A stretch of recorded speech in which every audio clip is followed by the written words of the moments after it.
Hey, it's Chris, Liege Games. Let's do this.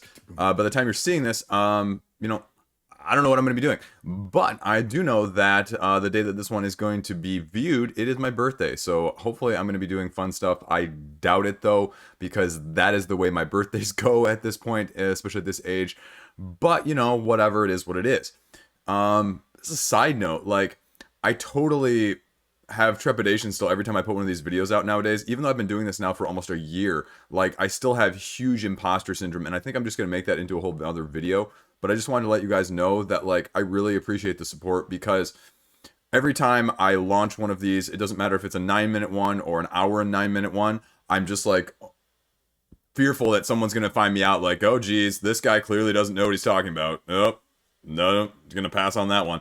But anyway, I just want to say that thank you. As we approach the year date, I think my first video was up in like last year September, so this is something I think over 200 though on the channel. I don't really pay attention to that. I try not even to look at the view counts, because all that does is stress things out further. But I just want to say thank you at the beginning of this video regardless, because that's just the way it feels each time I do this, and the pressure that's there, as much as I enjoy it. So anyway, without further ado, let's talk about what's coming on crowdfunding next week. That's why you tuned in. You can just skip over this beginning part, and some of you probably did just to get to this point. So let's do this.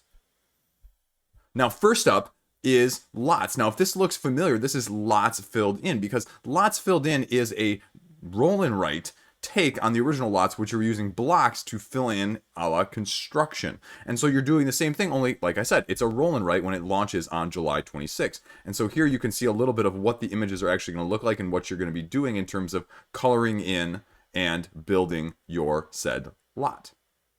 It is for 2 to 4 players, and you are going to be draft crafting is the term that they use. And what that means is that you are going to be drafting 2 die, and after you've drafted your 2 die, 1 you get to use for the color, 1 you get to use for the shape, and then according to how it fills in and what colors you have, that's going to give you your score. If you're looking for something new on the roll and write, I mean, these tend to be now all the rage, especially the adaptations of the board tabletop games themselves. I'm going to be putting out a review as well as my thoughts on the dice version of Let's Make a Bus Route, which I know dice, roll and write. Well, Let's Make a Bus Route is kind of a roll and write already, but you're seeing a lot of variation in terms of that of tabletop, either dice game, tabletop, or roll and write, or in some cases both. And so this is another play on that, and it's launching, like I said, on the 26th. Check it out. Next up is Synchronized. This is a synchronized swimming game, in case it wasn't apparent. This is launching also on July 26th. It is for 4 to 8 players, though. This is sort of the Captain Sonar of memory, if you will, because you have 2 separate teams that are going to be given a memory pattern of cards that then they're going to have to recreate after being given a deck, and you go head to head, flipping them over simultaneously to see who is right and who is wrong, and the utter embarrassment of being outdone by your rivals. All in all, it's a little bit different take on things. The biggest challenge, I think, with these games in general is just that you need a little bit more numbers, because this is not going to be, a 2, 3, maybe probably not even a 4-player game, and also if you have 3 or 4 people on a team, is it going to be too easy? I mean, it says something like 11 cards per side potentially. So is it going to be too easy for that many people to remember that many cards? Is it going to be adaptable depending on the number of players on each team? It'll be interesting to see though when it launches on the 26th. Check it out. Next up, launching on the 27th, we have Get to the Choppa. Now, this is actually a 1-player game, which I was not expecting when I looked it up. So what are you actually doing? As a 80s inspired, Vietnam, war-filled country-themed game, the objective of this is to get you through all of these various zones until the very end. And you're going to be actually just utilizing dice with different symbols and different abilities on them in order to facilitate this. And you can see a little bit of what's going to be happening. And you are this unit. You're not just one person. You're not Ramboing it. You are going as a full unit, and you have both active as well as wounded soldiers that you're going to have to be worrying about and managing. And it runs through all of the different options that you have here, including the abilities and what the dice represent, including things like stealth, engaging, command, marching, salvaging, whatever it may be under the sun.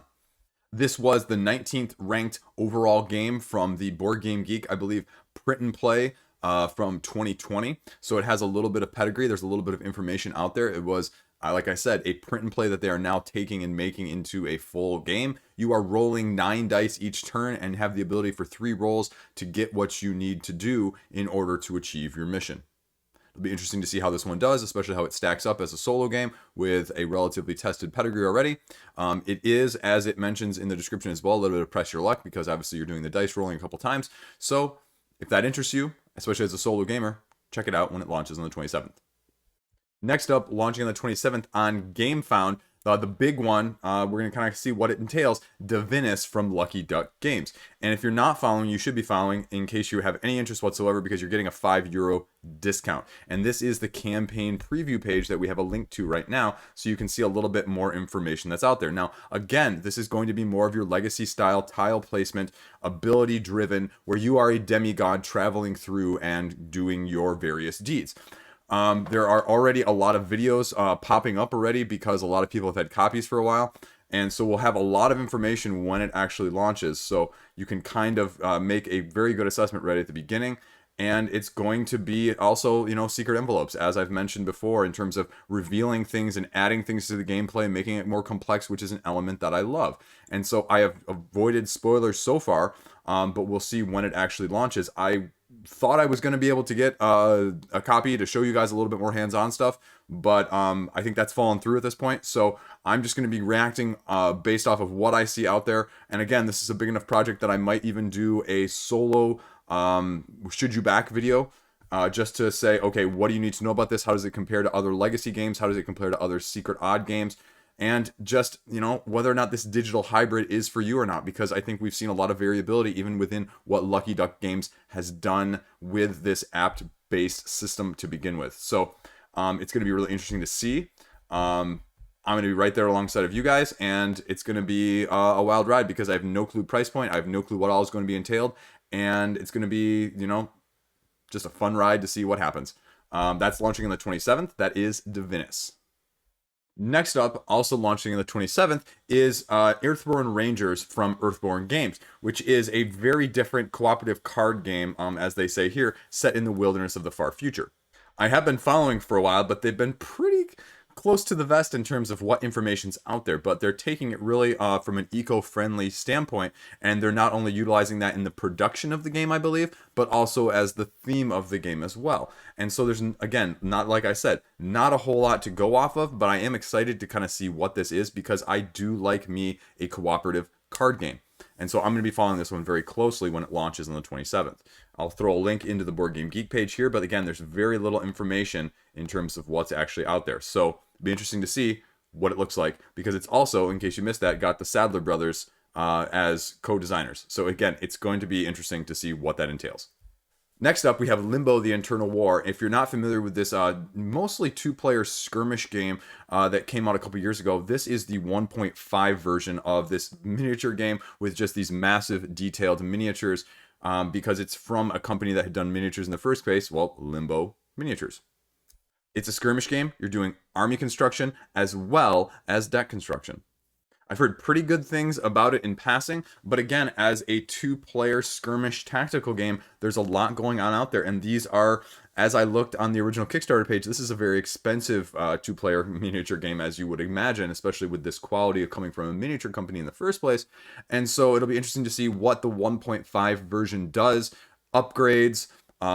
Is it really a 1.5? Is it a 2.0? What are we actually seeing with that? Why is it going to be better? How does it distinguish itself? There are 3 phases that you're doing during the turns, and you're going to be battling, trying to either take out the enemy's lord. If your lord is the last one standing, you win, or if you score over 50 points, then the game ends, and whoever has the most at the end of that round wins. And so there's a little bit of everything going on when it comes to that. But again, it's still heavily dice-based, so depending on whether or not you like that or not, you just need to be aware, and we'll see what the price point is when it comes out. And just, again, with a lot of these Kickstarters, is it going to be rewarding early adopters? Is it going to be a better discount for late backers in terms of getting the second version versus the first version? I don't know. It's always interesting to see what they do with those campaign follow-ups, so we'll see when it launches on the 27th as well.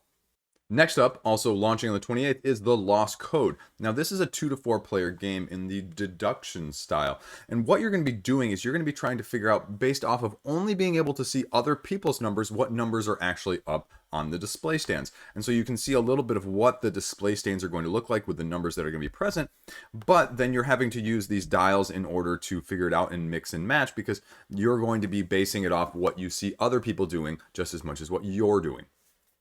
This is a retheme, a re-implementation of the game from 2015 of Think Straight, which is a little bit different variation than just numbers. This one actually has where you each have 6 numbers in front of them with different colors, where you're trying to guess what they are, but you can only see the back of your display. So again, deduction to get your answers. And so in this re-implementation, at least the first version, it talks about the fact that you have 3 colors of dice, and you're trying to guess the sum of the numbers on their rack for the cards that correspond to these die colors. And so you're using the numbers in order to try and deduce what's actually there in terms of the sums.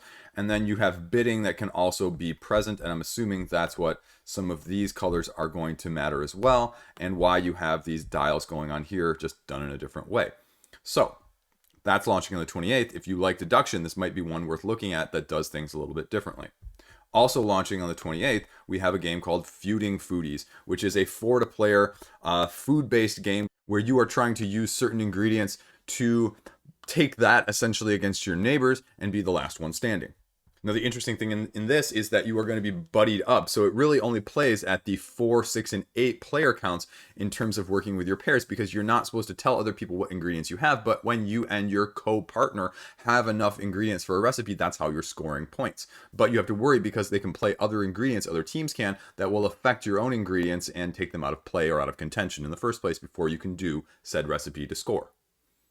That sounds interesting. Check it out when it launches on the 28th.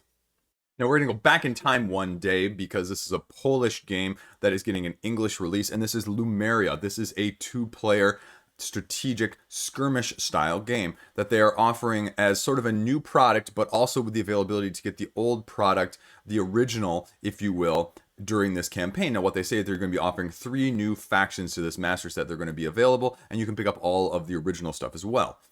So what is this game? This is a 2-player asymmetric game where you take on the role of a god with its certain followers, and you are going head to head against another god in another faction. And they have asymmetric powers and abilities, and what they say is limited randomness in order to facilitate more of a purely strategic game.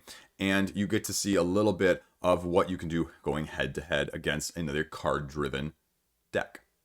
Now, they say that this is a little bit of a fully funded project. If you go to their website already here, you're going to get an early bird support there. And there's going to be a first day incentive available the first 72 hours of the campaign. And then the early bird is a free new faction of the Atlanteans. And it's not going to be exclusive, but it's just going to be for sale additionally afterwards. And so they run through again. Here are the 3 new factions: the Atlanteans, the Japanese, and the West Africans, and a little bit of everything that's going to be there. And so this is going to be for people who have already backed it in Poland from the Polish crowdfunding, I believe, or at retail, and then for new players. So you can get all of the same stuff that people have already had it in the past on the 27th when it launches. So if that sounds interesting to me. Let's see what you can do. How does this compare to something like Imperium Classics and Legends that's out right now? We'll see when it launches. Check it out. Next up, back to the 28th, we have Works of Wonder, the latest, I think the 3rd expansion for Architects of the West Kingdom. That is, well, in case you couldn't guess it, adding Works of Wonder. This is mainly adding a new sideboard where you are keeping track of the princesses and the profiteers ongoings, as well as where you are going to be able to potentially build said wonders. And so you can see a little bit more of the development cards that are going to be included in this game right here. They also make a mention of the fact that there are going to be 6 new opponents that you are going to be able to go against as a expanded solo version. So for you solo gamers, this is the expansion that you're probably going to be looking for if this game or this game system really appeals to you from a worker placement side of things. And this is from Garfield Games, from Shem Phillips, and this game, just the base game, is relatively very well regarded. I mean, let's take a look here for a second. Yeah, so let's see. Okay. Architects of the West Kingdom, the 80th ranked game overall, the 70th game strategy on Board Game Geek. So that is nothing to sneeze at, if you will. But this is a variable player count, worker placement style of game. And if you don't like that, I mean, I don't think this expansion is also going to change your mind. But if you like this is probably adding just enough to give it some increased replayability and some increased flexibility. And so, especially as a solo player, I think you need to check this out if that's of your ilk. But that is launching on the 28th as well. So next, launching on the 29th, and I think the theme of this is absolutely apropos and very interesting. This is Deckchairs on the Titanic, where you are literally rearranging deck chairs on the Titanic. And so what's happening is you are first class attendants trying to reserve chairs for your various customers or passengers on the Titanic. And you're getting up early one day, as the description states, and that, you seem a little bit unsteady, and somehow guests are sort of kicking around this block of ice somehow that has made its way onto the main deck, but you need to go about doing your business. And for this 2 to 4 player game, you need to assign and be able to grab the best seats for your people the best way you can, and especially that illuminated center seat that is worth the most points. And so whoever is able to do so and do so in the best manner by the end of the game, getting the most points, wins. So I just love the nature of it. It'll be really interesting to see how the mechanics actually work, but I think it's worth a shout out too, because it's just funny. Anyway, in case you've never heard that phrase. But that is Deckchairs on the Titanic, that is launching on the 29th. Next up, launching on the 30th, is Not Enough Mana from Superhot Games. Now, there's no Board Game Geek entry here, and so the question is, what is this game going to actually entail? This is, as it states, a little bit more of a 3 to 6 player party-ish style game where it is card-driven, where you are using potions and spells in order to take out the rest of your opponents and be the last one standing. And you are using said potions because those spells cost mana and you need to recharge and refuel, because otherwise you don't have enough mana. Not enough mana. Anyway, it says that the game can last anywhere from 1 to 2 hours, and you have the ability to play on until you either lose all your health or you can no longer play anything else from your hand. And so it'll be interesting to see how this one shapes up. I mean, the aesthetic is very appealing and appeasing to begin with, but I'd like to see how it actually plays gameplay-wise before making any judgments one way or the other, because I think this could be a relatively fun filler if it strikes some of those key things that we need to know about, as well as why back it on Kickstarter, and is it going to be to take that for some people as well? Well, it's going to be straight up take that, but if you like that sort of thing, I think it's worth checking out. But that is launching on the 30th.